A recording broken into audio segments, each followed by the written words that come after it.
Nachum Segal, shalom. Shalom, a pleasure to be here. Welcome to our studio here in Jerusalem. Nachum Segal, the Nachum Segal Network.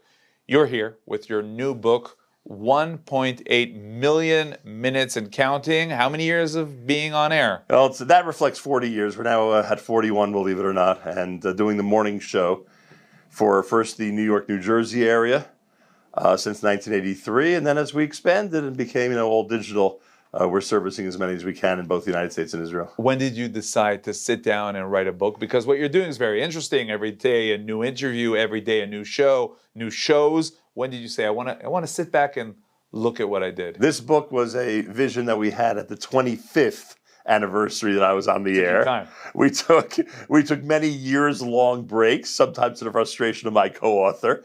But then in 2024, for some reason, we got it done. And Baruch Hashem, here it is. Wow. So a little bit about how the world has changed throughout these 41 years.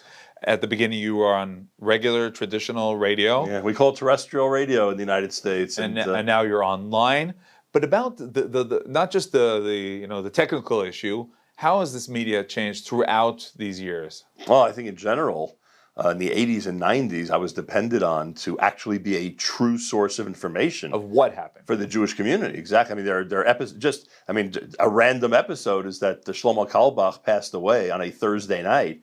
The majority of people in New York and New Jersey first got word of what happened Friday morning when I got on the air. Today, you know what would happen? Minutes after his demise, the entire world would know because of social media. So that whole aspect of it has changed a bit. I think instead of being a real source for primary information, we've become more of a place to gather, to share joyous occasions and, God forbid, mournful occasions together, to analyze news together, to present people who can discuss what's really happening out there. It's challenging, the fact that everyone knows what happened, but on the other hand, it brings much more creativity, much more essence, and talking really about the depth of issues, right? Yeah. And going inside. I think in general, people now want to know the why. Like, why are things happening? And is what I'm hearing actually true? Is it accurate? Does it make sense? Who from Israel, who from the United States, or who from anywhere in the world can give me a direction to head to where I'll be able to determine whether this is actually an authentic news story or something that must be dealt with or not. There's so many intricacies to now, analyzing every situation. Now, when we talk about Jewish media and your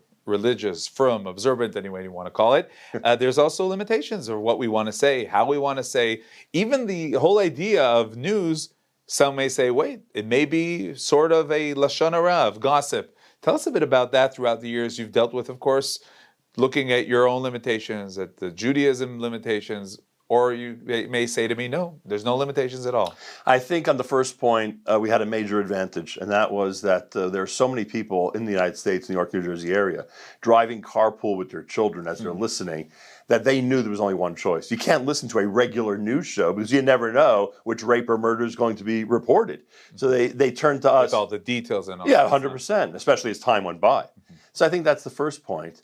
And secondly, it's a changing world that constantly brings up different questions and points of view that people simply want to get an analysis of when they want to understand what's happening. And I think we've been able to provide that service. So it's also to see the same news that, again, as everyone knows what happened, but through a Jewish angle. Correct. And I think that I have a unique shita, I have a unique point of view. And that is that and you'll see this in the book, I don't trash anybody. I don't pan anybody. It's a very positive radio existence, much to the frustration of a lot of people who wish I would tell everything I know about the Jewish world. But it's a very positive radio existence that does, especially when I was at a regular radio station doing a Jewish show, that does have the ability to, I believe, Mekadesh Shem Shemayim, to be an actual, a beacon of truth and light for general people as a Jewish person. I take that very seriously. That's also something that happened throughout the years, and we feel it really strongly nowadays, that once the media is a tool to convey a message, a tool to convey information, but also a tool to convey opinions. Now it sometimes feels like the journalists or the media stars feel that they're the story. And that's also something we have to make sure that doesn't happen to us. I think that if you look at the history of broadcasting, many of those people were a part of the story. Walter Cronkite, Ted Koppel, and Larry King are part of many stories. But what you just said, that they think they are the story, is the difference in my opinion. So this tells a story of a broadcaster who, has been there as all these events are happening.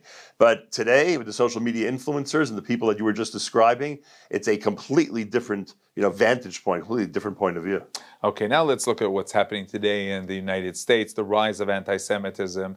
Generally speaking, what we're talking about in the past year and more since the October 7th massacre, you actually have an epilogue about this difficult challenge of these times of the war, right? Right, 100%. I mean, I felt this book was ready. And in the part of the war, I should say, we could have actually released it a year ago. But I said I can't have a book like this be released at a time like this without at least conveying what's going on. And there's one major theme of this epilogue that I think is unique in that, I'm able to present it. I don't know how many people can make this observation. I think that we had been heading before the war to a point where Israel was starting to take care of the diaspora Jews. That the shift of leadership, and Naftali Bennett had spoken about this many times, especially when he was involved more on the Israel-United States scene. I think that was the direction we were heading in. The war starts, and all of a sudden, soldiers who are living in the United States and other parts of the world are heading back to Israel. Money that is needed for organizations and for causes in the United States and other parts of the world is heading to Israel. And I think that's one of the major shifts we saw, that as we were on this road, which I've witnessed, to Israel being the leader and starting to care for Jews in the diaspora to the greatest level that they could, all of a sudden, because of the peril that our brothers and sisters were in, it started to shift the other way. Now, when we talk about anti-Semitism, do you feel that there's something that needs to be done right away and is not being done? Or this is the story of our history? Yeah, well, again, in the book, anybody knows, and anyone who listens to me knows that I've been calling for everyone to make Aliyah for years, including ourselves, and at some point we will.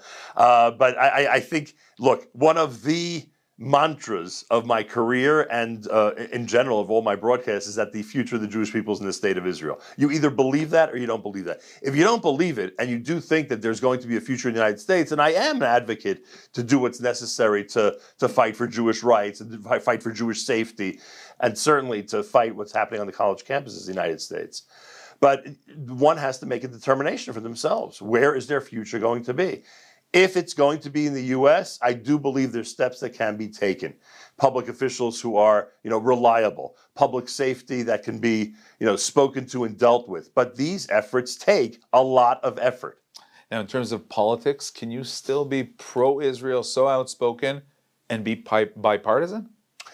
I'm not sure what bipartisan means anymore these days, but can you be pro-Israel and bipartisan? I think that there are, while I've probably gotten to the point in my career where people likely know who I voted for, I still do think there are people who are very pro-Israel where we're not exactly sure where they land on the political landscape. So I think you still can, yeah. But you have to be careful these days, right? Everyone want to hear what you think, that you support Trump, so to speak. Yeah, I wouldn't say I'd support Trump, but I think that certain things I said were obvious about it.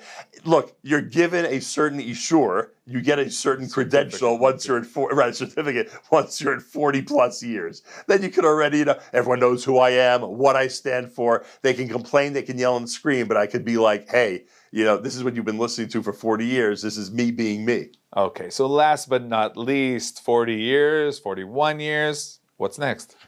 Well, that's a good question. One of the most important things for us as our children have started to move to Israel is to make that a major family priority, to get to Israel on a permanent basis as soon as possible. Sure. And the other one is a project that I have been touting and speaking about since we had the fire, which you can read about in our studio in Manhattan, which is one of the only things to survive the fire, was my 20-volume scrapbook of my career. And while a lot of that went into this book, I think even more of it can go into some really nice video project or some type of online, digital project, pictures, etc. That would, again, be very interesting to the average person who wants to learn more about the American Jewish community at the end of last century and the beginning of this one. So I'm hoping that somehow stays on the table, that we move forward with it. But the question, some people could ask me, I don't have 40 years yet. Every interview, you're interested in what the people are saying. Every interview, it's like a new interview, a new day. it's difficult. It's challenging. Yeah, I sometimes, mean, no? I have insatiable curiosity, and that helps tremendously. It also helps that there are people who do think I could interview a wall, which is, one of the greatest compliments I ever got. And look, radio is acting. This may be a revelation, but radio, TV, everything, there's a bit of acting in there. And I'm not saying that I'm always feeling different off the air than I am on the air, or more interested on the air than the reality is off the air. But there's always a touch of that. I don't know if I would define it as acting, but you have to give the interviewee the feeling that he needs to express himself. Correct. And to say what he wants to say, or what the message that he wants to convey. And at this point, I've been able to develop the skills to bring that out of the people that I'm interviewing, and that's quite satisfying. Okay, Nachum, by the way, where can I find this book, other than the copy that you gave me?